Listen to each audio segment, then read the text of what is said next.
Chapter 3. Prophetic Confirmation.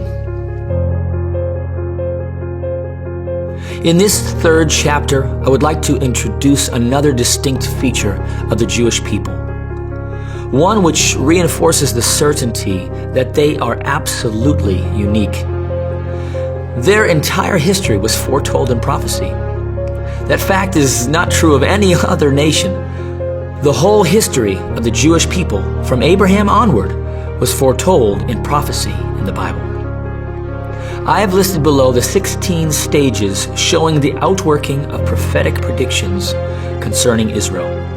The first 3 were given to Abraham. Israel's enslavement in Egypt, predicted in Genesis 15:13. Israel's deliverance with wealth from Egypt, predicted in Genesis 15:14, where Abraham was told they would come out with many possessions. The remarkable fact is that though they had been slaves for nearly 400 years, in one night, one period of 24 hours, they became wealthy with the wealth of the Egyptians. Their possession of the land of Canaan, predicted to Abraham in Genesis 13:12-17. Their turn to idolatry in the Promised Land, predicted in Deuteronomy 28:26, and certainly fulfilled. Establishment by God of a center of worship in Jerusalem, predicted in Psalm 132:13.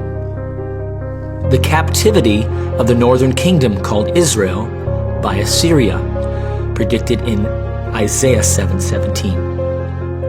The captivity of the southern kingdom called Judah by Babylon, predicted in Jeremiah 21:7. The destruction of the first temple, the one built by Solomon, predicted in detail in 1 Kings 9:8. The return of a small remnant from Babylon, predicted in Jeremiah 29:10.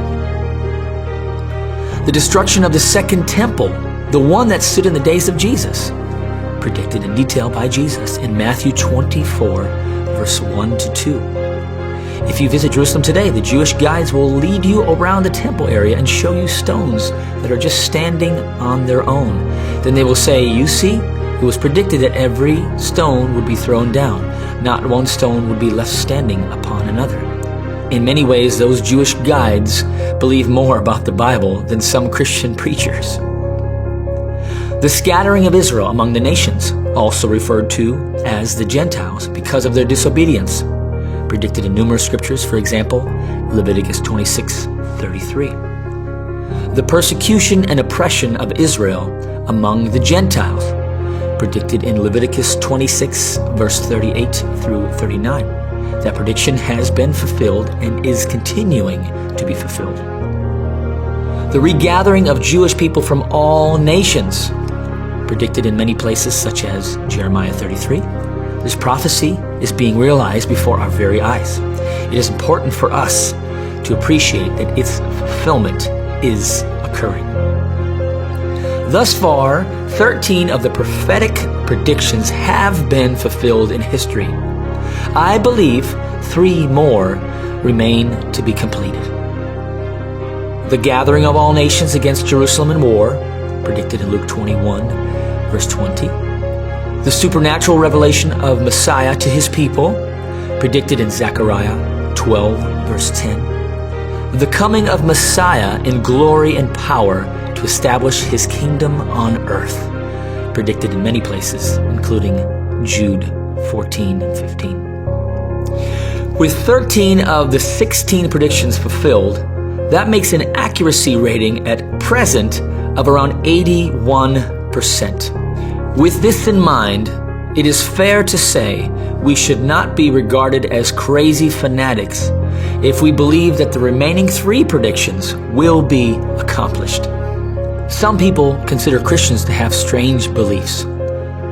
But to me, as a professional logician before I became a preacher, it is logical to believe that if a book can predict 13 events in advance with correctness and accuracy, any other predictions such a book gives should be taken seriously.